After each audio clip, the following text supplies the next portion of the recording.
Namaste, and welcome to our continuing series on the synthesis of yoga with our beloved Ranga. Will you give us a little background on the last passage? We are in the chapter, the 4 aids. Okay? So just to remind you what he has already discussed. First he discusses the Shastra, the scripture. Every religion has a scripture. There is the Bible for the Christians, there is the Quran for the Mohammedans, and there is the Upanishads and the Gita and the Vedas for the Hindus. There is the Avesta for the Parsis. So it goes on. Then there is also for the Jews. What is it for? Talmud. The Talmud. Okay. So Sri Aurobindo says that these scriptures are there, but since you are essentially descended from the divine and the divine is there in you, the real total scripture without limitations is already there in you. So it can always guide you if you go into yourself. Going into yourself is not easy, but the scripture is there already within you. That's the first. Then he says, then we come to the next one is the utsaha, your own enthusiasm. How much of energy, how much of interest, how much of intensity and amplitude that you are putting into your effort. So that will also determine the result.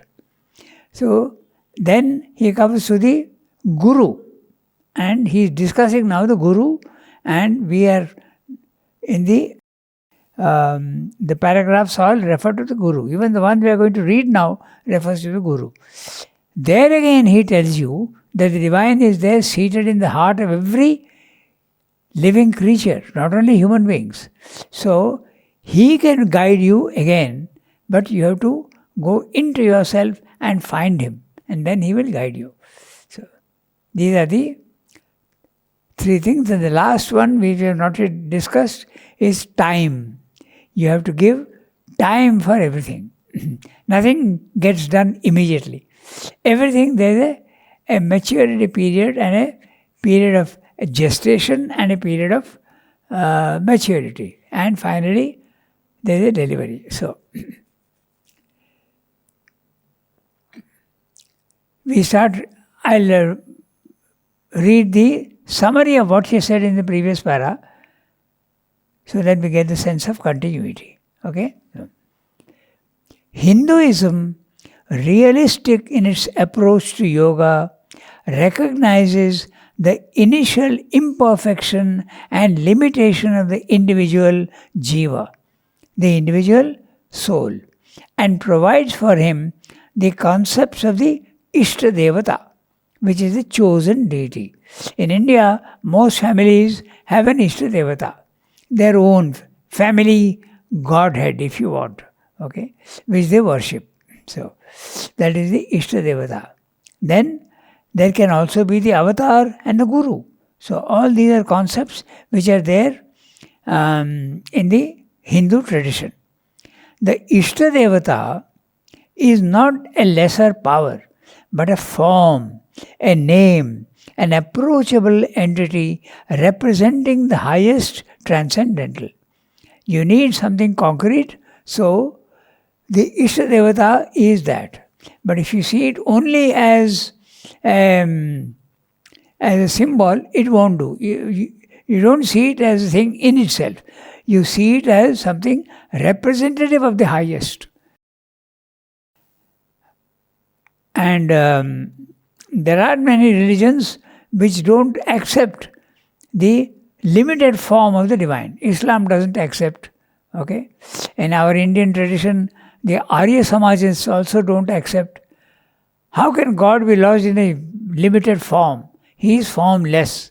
So that is there. But in the Indian tradition, the form also, the divine can enter into a form, and the form is symbolic. Through the form, you can go to the divine. That famous sonnet is there of Sri Aurobindo's, the stone goddess. He was in Baroda for 13 years in Gujarat. Yeah. And he crossed the Narmada river one day and he went on the other side of it, and in a dilapidated temple there was and he saw a goddess, the image of a goddess. And he could see the living presence in that Godhead.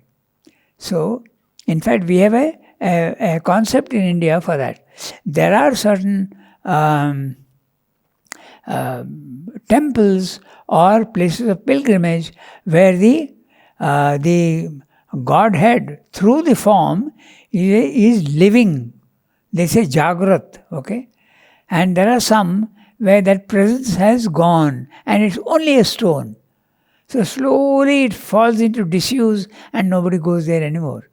And in fact, this concept of inviting the divine presence into something physical is there, and the priests in India, there are people who know how to do it. Suppose we are building a dam in India, it is quite common, it's not uncommon. There are so many temples all over that some small temples get submerged in the dam. So what they do, they build it up again on higher ground. And when they do that, they first remove the presence from the stone image, then the whole thing is built on higher ground, and then the divine presence is infused into the stone. Okay? So he called it prana pratishtha. It is something quite common, it's not uncommon, and they know how to do it. The priests? Yes. Not all, but some who know how to do it, they are invited and they do this work. In fact, when you build a temple also, okay? When I was in the press, I used to have Marwadi customers, okay? Marwadi customers, they are from Rajasthan and they are usually merchants. They are very clever at business. So they built a temple in Kadlur and I had to print a booklet for it. And they said that we are going to invite the priest today for prana pratishtha. So they infuse the divine presence into it. They know how to do it. Then it becomes a living presence. Otherwise it's just a stone. Okay? So this Ishtadevata, avatar, guru, are forms needed for man in the early part of his sadhana. Okay? This is what he has said in the previous para. Now we read the next para that we have now. Even then, alright, even then his nature calls for a human intermediary so that he may feel the divine in something entirely close to his own humanity and sensible in a human influence and example. So, the concept of the Guru, the avatar, the Ishtadevata, the divine presence in a stone, not enough for him. He wants a living Guru, okay? So, human intermediary is what they saying. So that he may feel the divine in something entirely close to his own humanity and sensible in a human influence and example.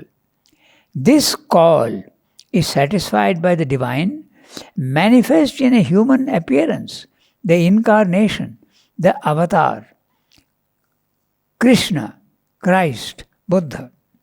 Or, if this is too hard for him to conceive, the divine represents himself through a less marvelous intermediary, prophet or teacher. So, the word in Islam they use Muhammad is a prophet of the divine because they don't believe in the concept of avatar. So, he is a prophet. I think they use the word Paigambar or something like that. He is a messenger of God or teacher. For many who cannot conceive or are unwilling to accept the divine man are ready to open themselves to the supreme man, terming him not incarnation but world teacher or divine representative. We have at present in India, we have a world teacher, Jagat Guru they call him. He is very popular now and he goes abroad also. So they call him Sadguru and Jagat Guru. Jaggi Vasudevan, correct. He is the one. He had the experience of the self in Mysore. When he was there in Mysore, he had that experience. So, this is what Srimad is saying. But world teacher or divine representative. He is a very small para and there is nothing much. He is giving the gradations of, you have an avatar, you have a guru, you have the Ishtadevata. All these are different forms of worshipping and having access to the divine through a human representative. It need not be human, it can also be a stone. A living human representative? Yes, that's right. He could be the prophet, he could be the avatar, or he could be a prophet, or he could also be the teacher at a much lower level. So, this also is not enough. A living influence, a living example, a present instruction is needed. For it is only the few who can make the past teacher and his teaching, the past incarnation and his example and influence, a living force in their lives. So, a teacher or an avatar who has lived earlier and is not existing in the world anymore is not enough. You want someone who is living. That's what Swami is saying. Okay? The past incarnation is the example. For this need, also the Hindu discipline provides in the relation of the guru and the disciple.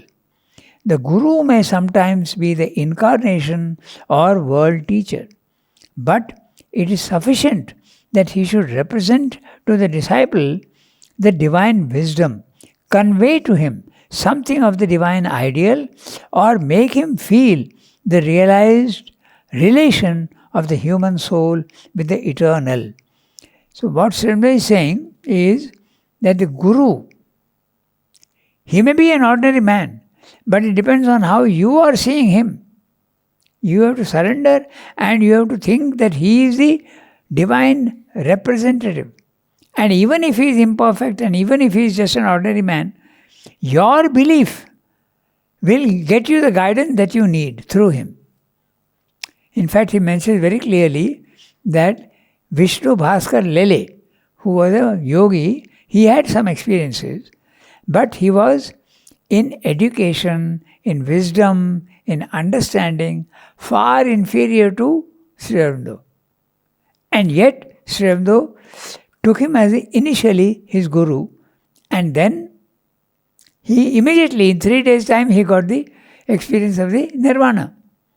And then, after some time, when he decided to go to Bengal for the revolutionary work, for the freedom of India, independence, the fighter for independence,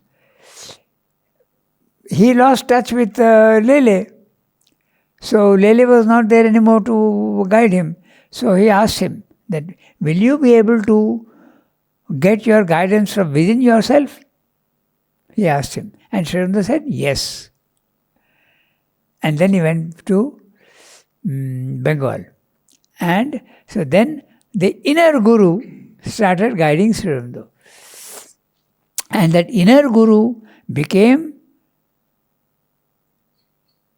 an external guru also, but in the subtle sense, in the subtle world. When he was in jail, he is seeing Sri Krishna everywhere. Sri Krishna is instructing him about the Gita, about the Vedas. And finally, in 1926 in Pondicherry, Sri Krishna even descended into his very body. And his relation with Sri Krishna has been very intimate from the beginning. And he achieved identity with Sri Krishna. Mother says the color of their symbol is the same, very similar, pale blue. Yeah, that's right. Both Krishna and Sri Aurobindo. Yes, that's right. There are very interesting passages in the agenda where she describes her relation with Sri Krishna and also Sri Aurobindo. So that we'll be going off into another channel, so we won't discuss that right now. Okay, so This is the Guru can be even an ordinary human being, but it depends on how you approach him. Okay, so I go to the next sentence, the para. The sadhaka of the integral yoga will make use of all these aids according to his nature. So which are the aids that we have seen? First is the Shastra, next is the Utsaha and the Guru. So the sadhaka of the integral yoga will make use of all these aids according to his nature. But it is necessary that he should shun their limitations and cast from himself that exclusive tendency of egoistic mind which cries, my God, my incarnation, my prophet, my Guru, and opposes it to all other realization in a sectarian and a fanatical spirit.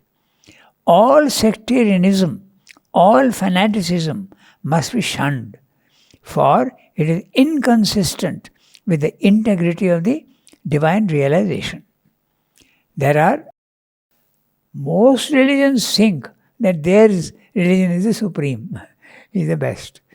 So Sri Aurobindo is saying, so far as the integral yoga is concerned, never do that. And in fact, there's an interesting case where Dilip Kumar Roy had a friend. He was an Englishman teaching in Lucknow. Okay? And he took for his guru, he took a lady, not Ananda Mahima, it was somebody else. Okay? So, and Dilip Kumar Roy was very keen that he should become a disciple of Sri Aurobindo. So he wrote to him that, why don't you come and, since you admire Sri Aurobindo also, why don't you become a disciple of Sri Aurobindo? He refused. He said, you don't change gurus like like a toothbrush.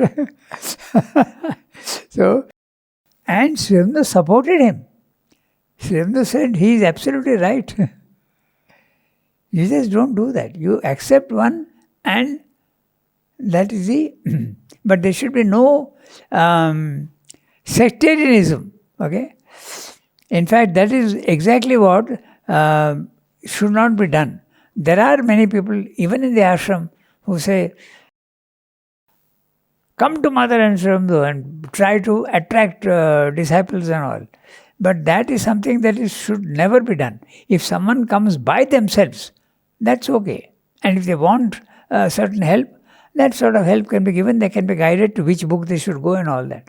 But never the sectarian spirit, and you must come here and this is the... see, according to us, he is the greatest, but you don't need to advertise that. You don't need to announce to the world that there is nothing better. What did Sri Aurobindo say about advertising only for books and patent medicines? That's right. So, propaganda and advertisements, not to be done. Can you tell a little bit about Krishna Prem? Not that I know much about him, but his English name was Ronald something. Nixon. Huh? Nixon, I think. Nixon, huh? Yeah, that's right. So that was it. But more than that, I really don't know. But he came here once. He did come here once.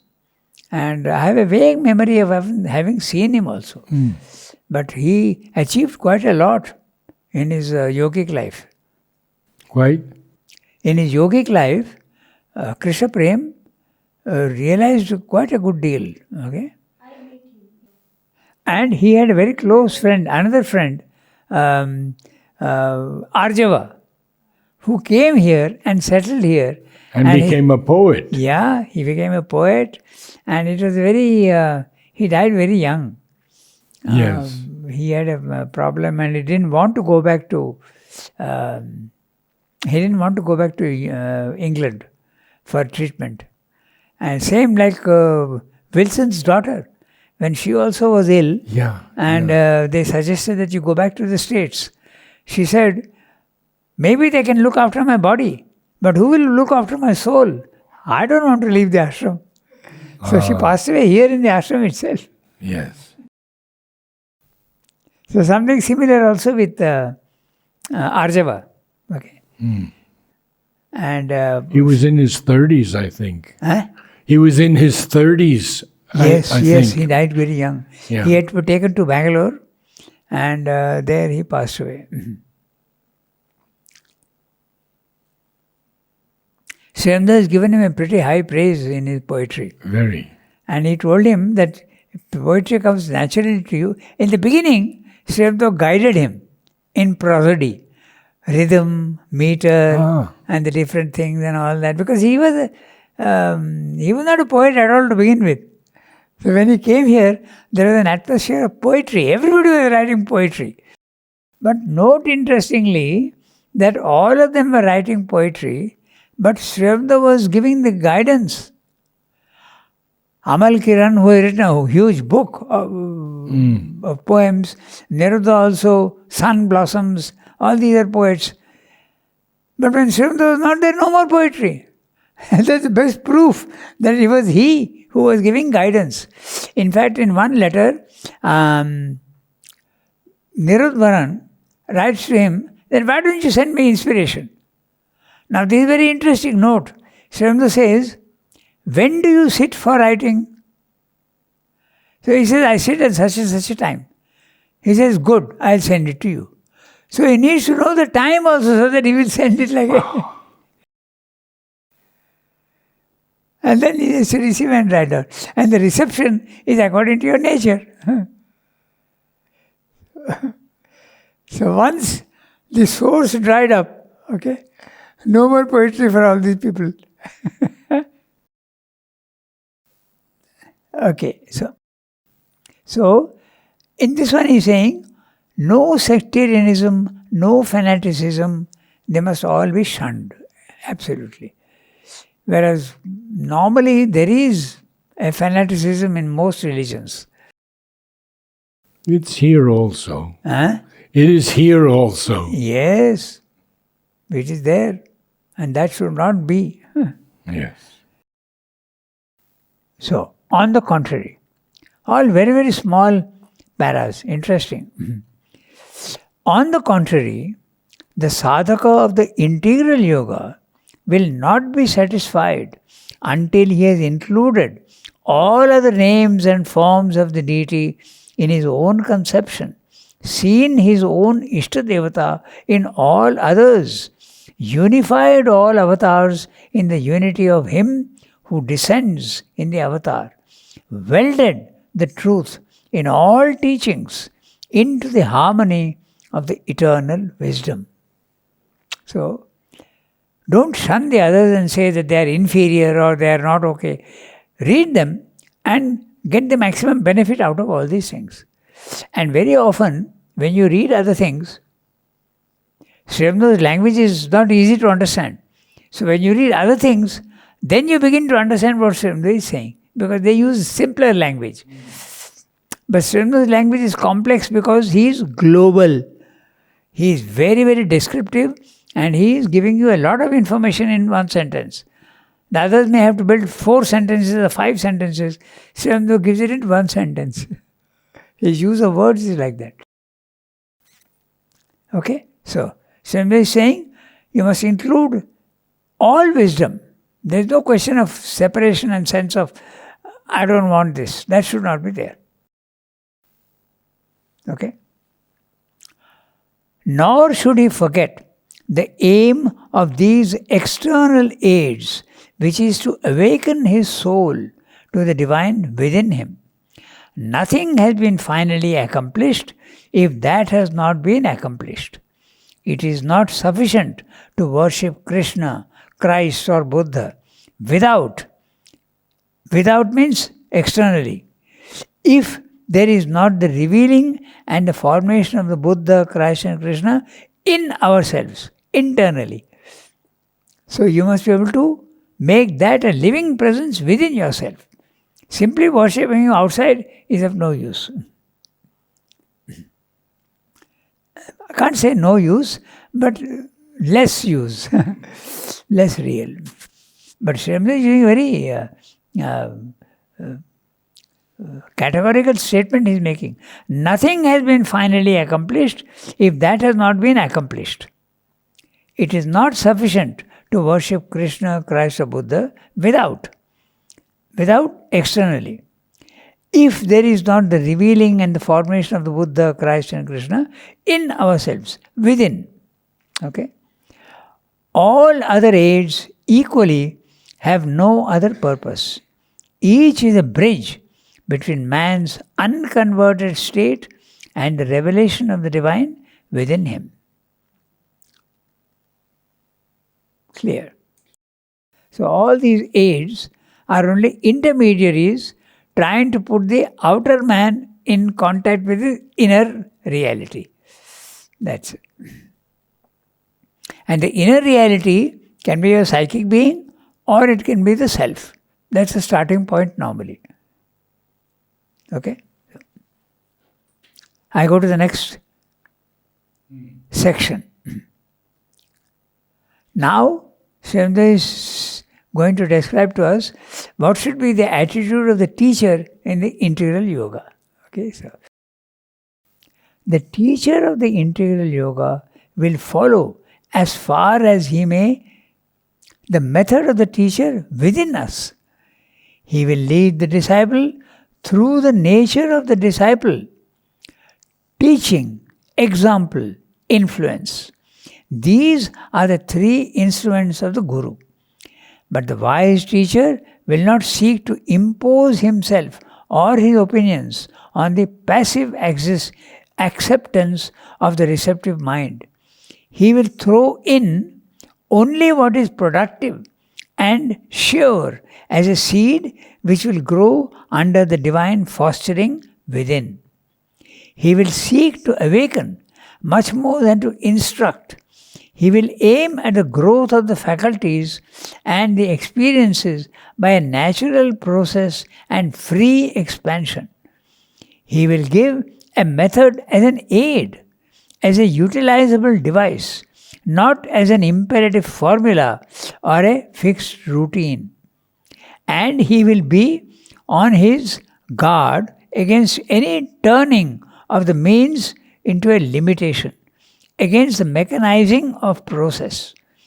His whole business is to awaken the divine light and set working the divine force of which he himself is only a means and an aid, a body or a channel.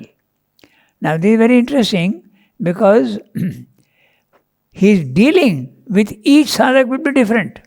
Whereas in the other systems, there are fixed rules. Sit down for meditation, do this, concentrate, purify yourself. Raj Yoga, for instance, very, very clear, 8 steps. So all these systems, there is a certain rigidity. But in Sri Aurobido's yoga, there is no rigidity. Depends on the bent of the individual nature. Suppose you are a very emotional person, not necessarily very intelligent. So he will encourage you along that line. If you are more in the mind and you are less emotional, he will guide you through that line. So that's what he's saying. According to the nature, he will guide you. So there is a great amount of flexibility and freedom. So he has said that the Guru, the teacher rather, he has used the word teacher in the integral yoga, will use 3 methods: teaching, example, influence. Now each of these 3 words, there will be 3 paras describing each one. So he will take up first teaching, what he means by teaching. Then he will tell you what is example. And finally, influence. And in the yoga, the Guru's influence is the most powerful. In Sri Aurobido's case, it was like that. He used to, mother also, they used to guide you with their influence. Okay? They will send out, like a lighthouse, they'll send out the light, and those who are capable of receiving it will receive and benefit. So it is influence that matters a lot. I can mention 1 or 2 things in the ashram also. I know one colleague of mine in the press, when he had first his darshan of Sri Aurobindo, it opened out in him something. Okay, he had an experience. Just seeing Sri Aurobindo. No exchange, no words, nothing. Just the influence. I'll give you another example also of the way it works. Raman Maharshi, he used to just sit quietly in the hall, and many Westerners used to come to him. And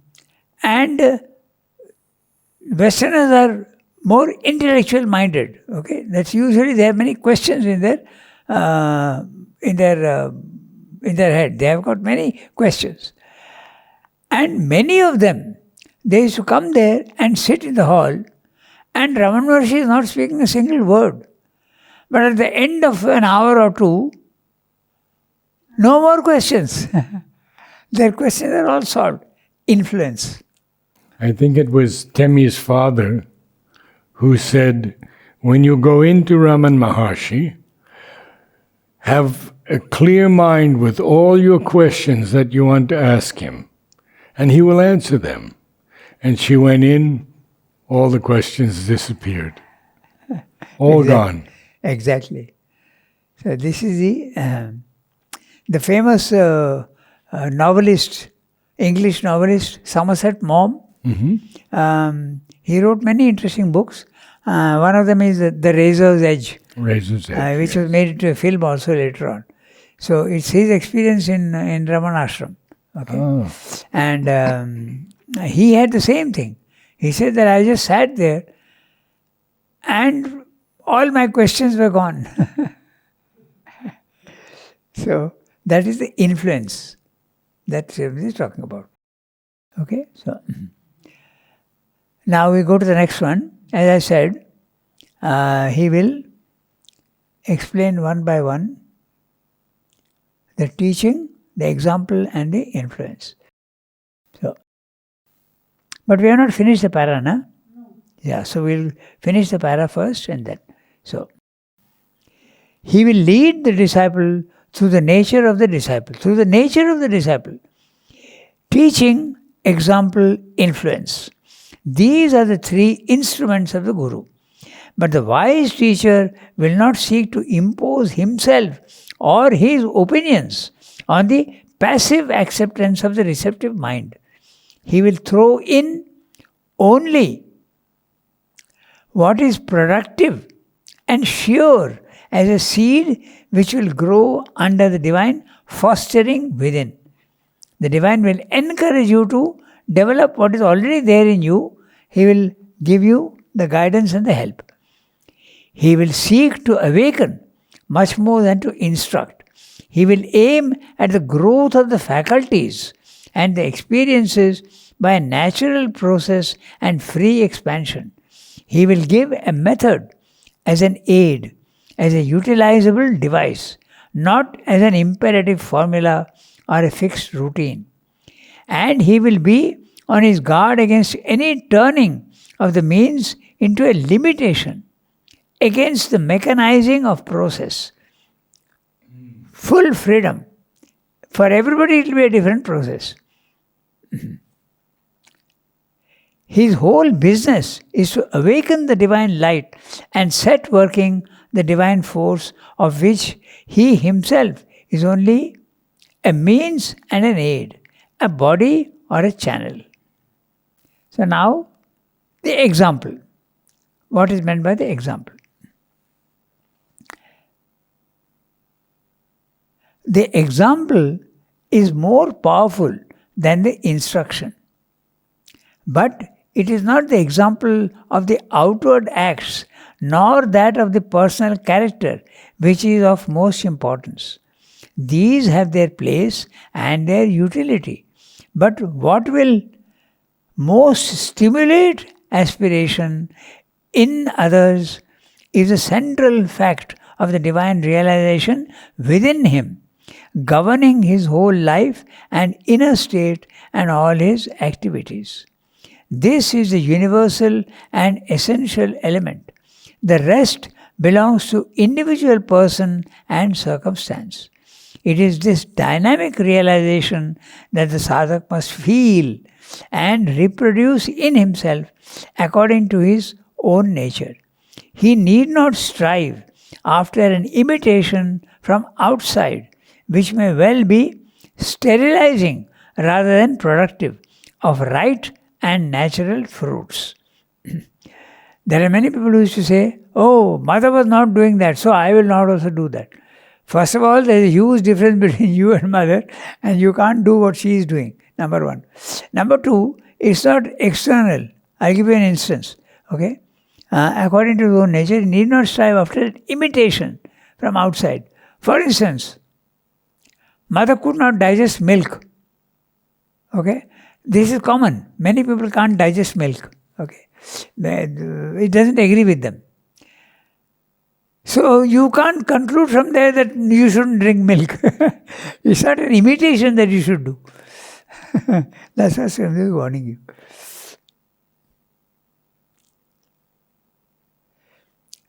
In the beginning, before mother came, Srimda he had come from the West. So it's very natural for him to smoke and even have a little bit of liquor. Okay, it was not uncommon. As soon as mother came and he felt that she doesn't like it, he gave it up. Okay, so Srimda was smoking and drinking, I can do the same. It's not imitation. Example doesn't mean imitation. That's what he's pointing out. Rather, he's saying the Guru's realization, that is the example that you have to follow. So, how can one really be a teacher without all of this? Yeah, you cannot. You cannot. That's right. Okay, so very clear what he's saying. There is a tremendous amount of flexibility in the integral yoga. The teacher will guide and instruct and influence, but if you have no realization, you can't instruct. So, a real teacher is one who will be able to influence you through the vibrations that go and help people. I read the next one. Now we come to influence. Okay? Influence is more important than example. Influence is not the outward authority of the teacher over his disciple, but the power of his contact, of his presence, of the nearness of his soul to the soul of another, infusing into it, even though in silence, that which he himself is and possesses. So whatever he has, he is able to transfer that to others. In fact, Srimda was experimenting. When he used to experiment. He's saying he has a silent mind, so he tries to see whether he can give it to others, whether he has the power.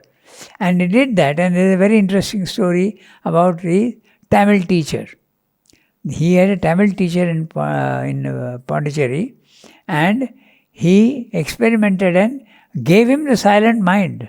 Okay, but this man,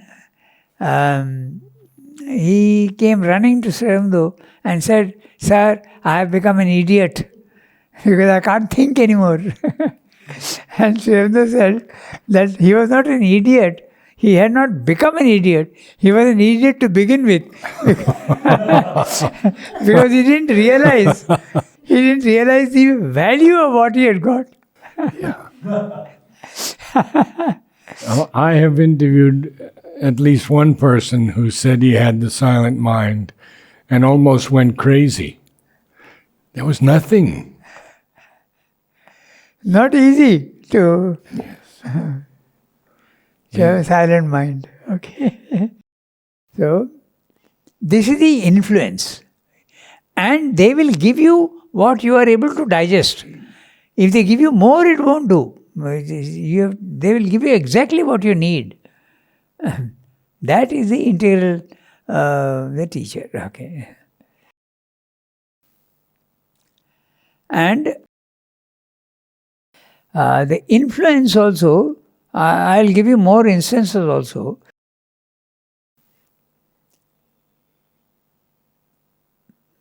I'll tell you a personal experience, okay? So, our influence. I was quite young when my mother passed away, okay? I was about 15 years old. And my sister was 4 years my senior, and I had a younger brother. So, when our mother passed away, this was in 1955, mother said, all of you should go. She called all of us, and in the room upstairs, where there is Sri Aurobindo room, first on the northern side, then there is another room where the tiger heads are there, and then the third one, there she saw us all, and each one, my father had already gone earlier, he was also here. So she took my sister with 2 hands, she held her head, and tremendous concentration, okay, for 1 or 2 minutes, influence, simply pouring her power into you so that you can withstand what has happened in life. And then she took me and did the same thing. With 2 hands, hold the head like that, and tremendous concentration and power. In fact, many people will not be able to stand that look, okay? So much power is there. In fact, in the agenda, she says that many people turn away their face. Okay? So, maybe she sensed that we could. That's why she was holding the head like that. Okay? And then she did that with my younger brother also. Influence. No words. Just pouring her power into you. Okay? So, and it shall also be a sign of the teacher of the integral yoga that he does not arrogate to himself guruhood in a humanly vain and self-exalting spirit. His work, if he has one, is a trust from above. He himself a channel, a vessel, or a representative. He is a man helping his brothers, a child leading children, a light kindling other lights, an awakened soul awakening souls. At highest, a power or presence of the divine calling to him other powers of the divine. What unbelievable humility.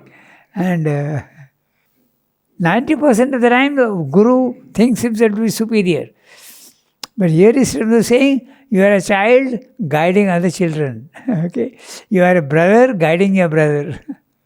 But I felt this in many of the old disciples.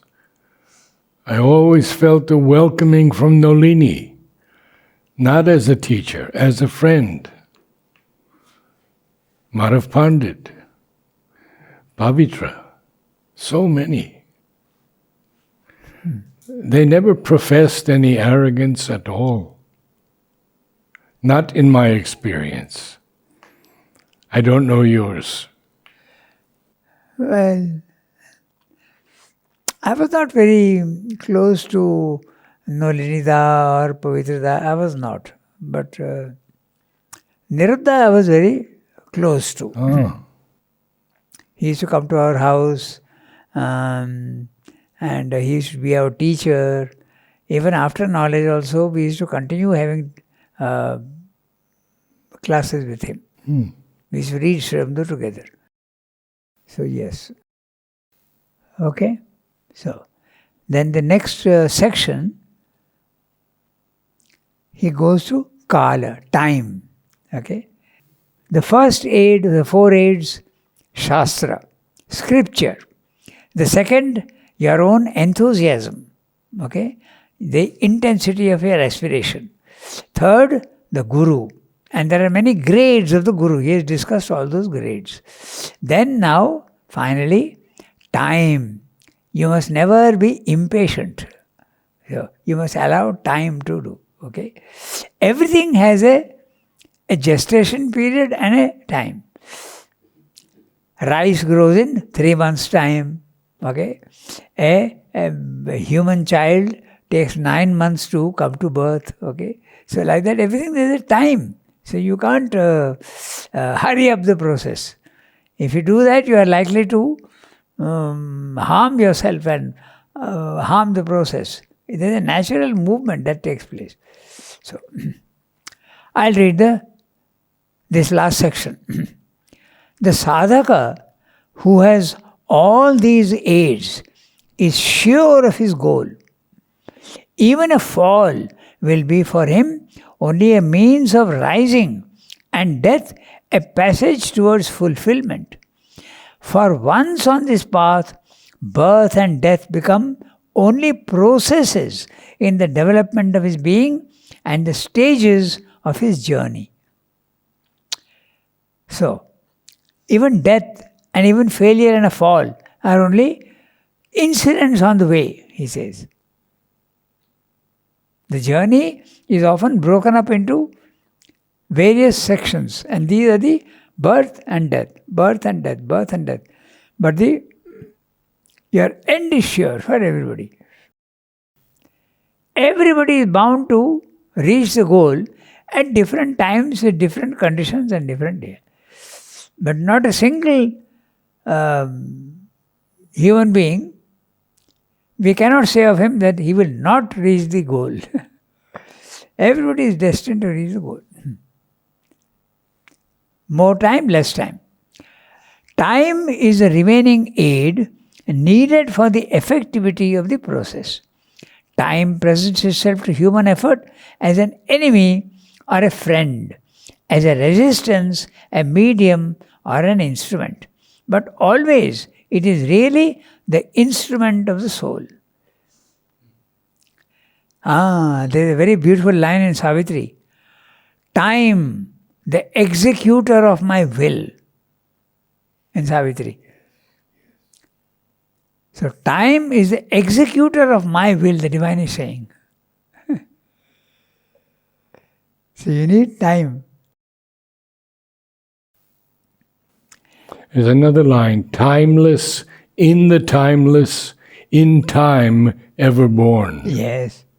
Oh. The question of time is highly, highly interesting, even philosophically. There's nothing absolute about time. Even science has discovered that.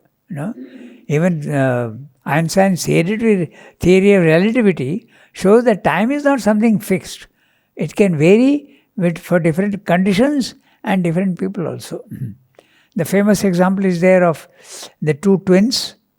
One twin goes out into the universe with a rocket and comes back, and the other twin remains on Earth.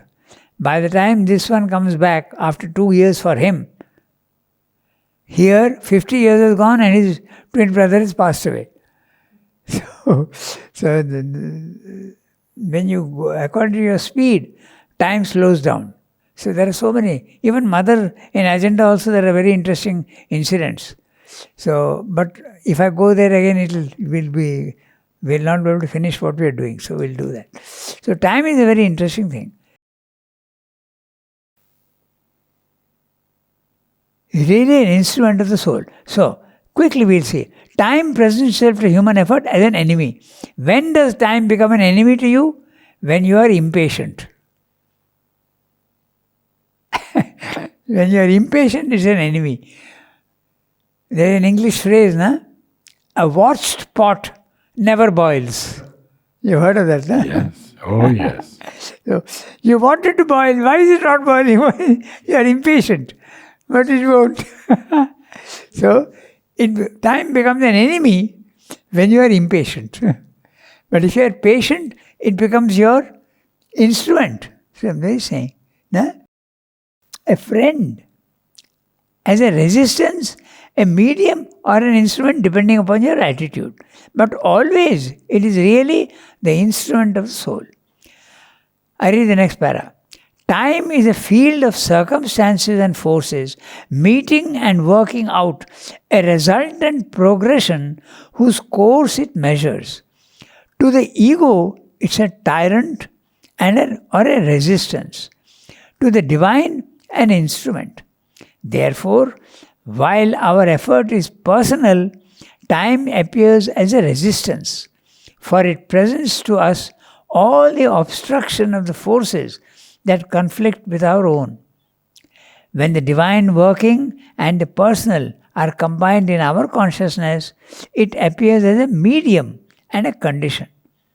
When the two become one, it appears as a servant and instrument. So, the ideal attitude of the sadhaka towards time is to have an endless patience, as if he had all eternity for his fulfillment, and yet to develop the energy that shall realize now and with an ever-increasing mastery and pressure of rapidity till it reaches the miraculous instantaneousness of the supreme divine transformation. He says that you should have the patience that even if it takes 100 years, 1,000 years, 100 years is very natural. 1,000 years, I don't mind, I'll wait. But your intensity of aspiration should be, I want the result right now. They seem contradictory, but that's exactly how it should be. Full effort, but patience. You can tell the story of the two sadhaks. Pardon? The two sadhaks who meet the divine. You know the story.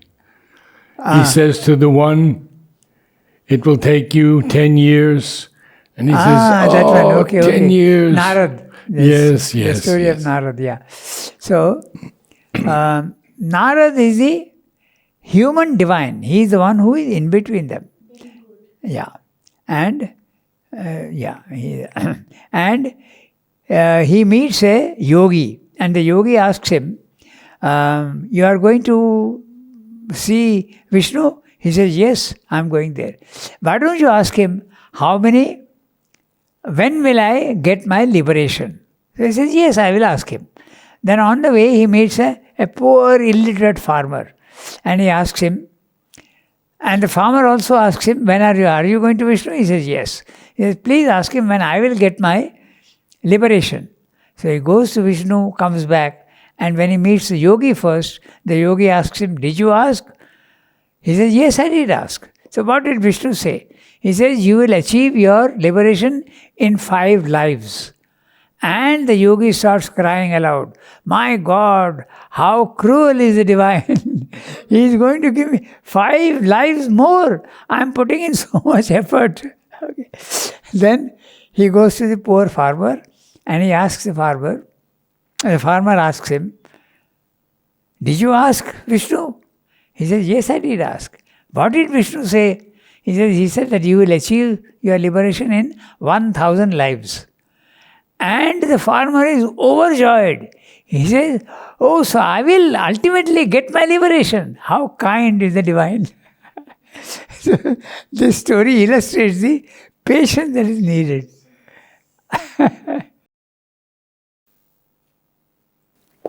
Thank you, Ranga.